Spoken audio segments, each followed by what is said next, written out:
ನಮಸ್ತೆ ಚೇಳೂರು ನ್ಯೂಸ್ ಕನ್ನಡಕ್ಕೆ ಸ್ವಾಗತ. ಚೇಳೂರಿನಲ್ಲಿ ಕಾರ್ಮಿಕ ಕಾರ್ಡ್ ರಿಜಿಸ್ಟ್ರೇಷನ್. ಕರ್ನಾಟಕ ರಾಜ್ಯ ಅಸಂಘಟಿತ ಕಾರ್ಮಿಕರ ಸಾಮಾಜಿಕ ಭದ್ರತಾ ಮಂಡಳಿ ಅಂಬೇಡ್ಕರ್ ಕಾರ್ಮಿಕ ಸಹಾಯ ಹಸ್ತ ಯೋಜನೆ ಅಡಿಯಲ್ಲಿ ಕರ್ನಾಟಕ ರಾಜ್ಯ ಮೋಟಾರು ಸಾರಿಗೆ ಹಾಗೂ ಇತರೆ ಸಂಬಂಧಿತ ಕಾರ್ಮಿಕರ ಸಾಮಾಜಿಕ ಭದ್ರತೆ ಮತ್ತು ಕ್ಷೇಮಾಭಿವೃದ್ಧಿ ಮಂಡಳಿಯಿಂದ ಚೇಳೂರಿನಲ್ಲಿ ನೋಂದಣಿ ಮತ್ತು ಸ್ಮಾರ್ಟ್ ಕಾರ್ಡ್ ವಿತರಣೆ ಚೇಳೂರು ಗ್ರಾಮ ಪಂಚಾಯಿತಿಯಲ್ಲಿ ಹಮ್ಮಿಕೊಳ್ಳಲಾಗಿತ್ತು. ಅರ್ಹ ಫಲಾನುಭವಿಗಳು ಅಪಘಾತ ಪರಿಹಾರ ಸೌಲಭ್ಯ, ನೈಸರ್ಗಿಕ ಮರಣ ಪರಿಹಾರ, ಶೈಕ್ಷಣಿಕ ಧನ ಸಹಾಯ, ಹೆರಿಗೆ ಭತ್ಯೆ ಇತ್ಯಾದಿ ಸೌಲಭ್ಯಗಳು ಪಡೆದುಕೊಳ್ಳಬೇಕೆಂದು ಬಾಗೇಪಲ್ಲಿ ಕಾರ್ಮಿಕ ನಿರೀಕ್ಷಕ ರಾಜೇಶ್ ತಿಳಿಸಿ ಅರಿವು ಮೂಡಿಸಿದರು. ಈ ಸಂದರ್ಭದಲ್ಲಿ ವಿವಿಧ ಅಸಂಘಟಿತ ಕಾರ್ಮಿಕರು ಭಾಗವಹಿಸಿದ್ದರು. ನನ್ನ ಹೆಸರು GM ರಾಕೇಶ್ ಅಂತ. ನಾನು ಬಾಗೇಪಲ್ಲಿ, ಚೇಳೂರು ಹಾಗೂ ಗುಡಿಬಂಡೆ ಈ ಮೂರಕ್ಕೆ ನಮ್ಮ ಕಾರ್ಮಿಕ ಇಲಾಖೆಯಲ್ಲಿ ಬಾಗೇಪಲ್ಲಿ ಸರ್ಕಲ್ ಅಂತ ಹೇಳ್ತಾರೆ.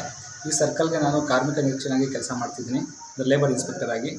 ಇವತ್ತಿನ ದಿನ ಚೇಳೂರು ತಾಲೂಕಿನ ವ್ಯಾಪ್ತಿಯಲ್ಲಿ ನಮ್ಮ ಇಲಾಖೆಯಿಂದ ಕರ್ನಾಟಕ ರಾಜ್ಯ ಅಸಂಘಟಿತ ಕಾರ್ಮಿಕರ ಸಾಮಾಜಿಕ ಭದ್ರತಾ ಮಂಡಳಿ ಹಾಗೂ ಕರ್ನಾಟಕ ರಾಜ್ಯ ಮೋಟಾರು ಸಾರಿಗೆ ಹಾಗೂ ಇತರೆ ಸಂಬಂಧಿತ ಕಾರ್ಮಿಕರ ಸಾಮಾಜಿಕ ಭದ್ರತೆ ಮತ್ತು ಕ್ಷೇಮಾಭಿವೃದ್ಧಿ ಮಂಡಳಿ ಇವೆರಡು ಮಂಡಳಿ ವತಿಯಿಂದ ಸಿಗುವ ಸೌಲಭ್ಯಗಳಿಗೆ ಅರ್ಹ ಫಲಾನುಭವಿಗಳನ್ನು ನೋಂದಣಿ ಮಾಡುವಂಥ ಅಂದರೆ ರಿಜಿಸ್ಟ್ರೇಷನ್ ಮಾಡುವಂಥ ಕಾರ್ಯಕ್ರಮ ನಡೀತಿದೆ. ಇಲ್ಲಿ ಬಾಗೇಪಲ್ಲಿಯ ಗ್ರಾಮ ಪಂಚಾಯತಿ ಆವರಣದಲ್ಲಿ ನಾವು ಬೆಳಗ್ಗಿನಿಂದ ಸಾಯಂಕಾಲದವರೆಗೂ ಕೂಡ ಯಾರು ಬರ್ತಿದ್ದಾರೋ ಕಾರ್ಮಿಕರು, ಯಾರು ಅರ್ಹ ಕಾರ್ಮಿಕರಿದ್ದಾರೋ ಅವ್ರನ್ನ ನಾವು ರಿಜಿಸ್ಟ್ರೇಷನ್ ಮಾಡಿಸಿದ್ದೀವಿ. ನಾನು ತಮ್ಮಲ್ಲಿ ವಿನಂತಿ ಮಾಡೋದೇನು ಅಂತಂದರೆ, ಚೇಳೂರಿನ ವ್ಯಾಪ್ತಿಯಲ್ಲಿ ಬರುವಂಥ ಎಲ್ಲ ಗ್ರಾಮಗಳಲ್ಲಿ ಯಾರು ಅಸಂಘಟಿತ ವಲಯದಲ್ಲಿ ಕೆಲಸ ಮಾಡ್ತಿದ್ದಾರೆ ಅಂದರೆ 25 ಕಾರ್ಮಿಕ ವರ್ಗಗಳನ್ನು ಅವರಿಗೆ ಅಂಬೇಡ್ಕರ್ ಕಾರ್ಮಿಕ ಸಹಾಯ ಹಸ್ತ ಯೋಜನೆ ಅಂತಂದ್ಬಿಟ್ಟು ಒಂದು ಸ್ಕೀಮ್ ಇದೆ. ಅದರಲ್ಲಿ ಹಲವಾರು ವಿಮಾ ಸೌಲಭ್ಯಗಳಿದ್ದಾವೆ. ಸೊ ಇದನ್ನು ಸೌಲಭ್ಯ ಪಡೆದುಕೊಳ್ಳಲು ಮೊದಲು ರಿಜಿಸ್ಟ್ರೇಷನ್ ಮಾಡಬೇಕಾಗುತ್ತೆ ಮತ್ತು ನಮ್ಮ ಕಡೆಯಿಂದ ಒಂದು ಲೇಬರ್ ಕಾರ್ಡ್ ಕೊಡುವಂಥದ್ದು ಇರ್ತದೆ. ಅದನ್ನು ಪಡೆದವರಿಗೆ ನಂತರ ಅವರು ವಿಮಾ ಸೌಲಭ್ಯವನ್ನು ಪಡಿಬೋದು.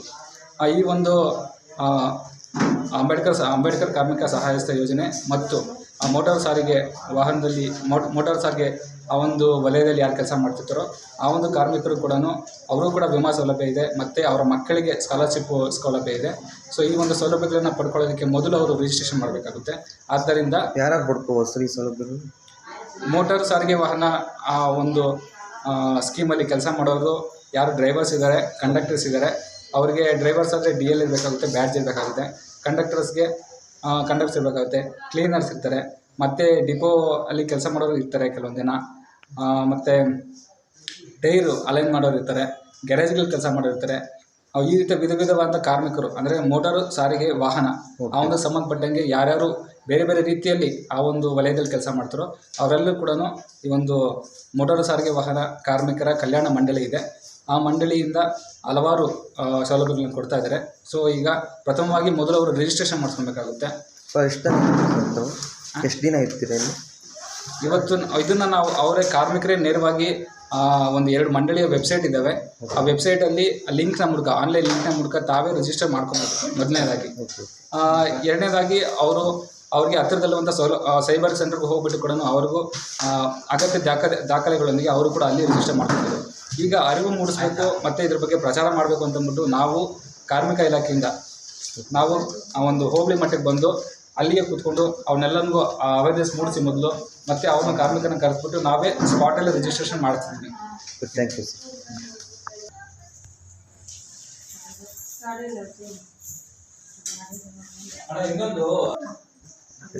ಚೇಳೂರು ತಾಲೂಕಿನ ವ್ಯಾಪ್ತಿಯಲ್ಲಿರುವಂಥ ಅರ್ಹ ಕಾರ್ಮಿಕರು ಅಂದರೆ ಅಂಬೇಡ್ಕರ್ ಕಾರ್ಮಿಕ ಸಹಾಯ ಹಸ್ತ ಯೋಜನೆ ಮತ್ತು ಕರ್ನಾಟಕ ರಾಜ್ಯ ಮೋಟಾರು ಸಾರಿಗೆ ವಾಹನ ಕಾರ್ಮಿಕರ ಸಾಮಾಜಿಕ ಭದ್ರತಾ ಮಂಡಳಿ ಇವೆರಡು ಮಂಡಳಿಗಳಿಂದ ಯಾರು ಅರ್ಹ ಕಾರ್ಮಿಕರಿದ್ದಾರೋ ಅವರೆಲ್ಲರೂ ಕೂಡ ತಪ್ಪದೆ ಈ ಮಂಡಳಿಯಿಂದ ಸಿಗುವಂಥ ವಿವಿಧ ಸೌಲಭ್ಯಗಳಿಗೆ ಫಲಾನುಭವಿಗಳಾಗಬೇಕು ಅಂತಂದ್ಬಿಟ್ಟು ತಮ್ಮೆಲ್ಲರಿಗೂ ಕೂಡ ನಾನು ವಿನಂತಿಯನ್ನು ಮಾಡಲಾಗ್ತಿದ್ದೇನೆ.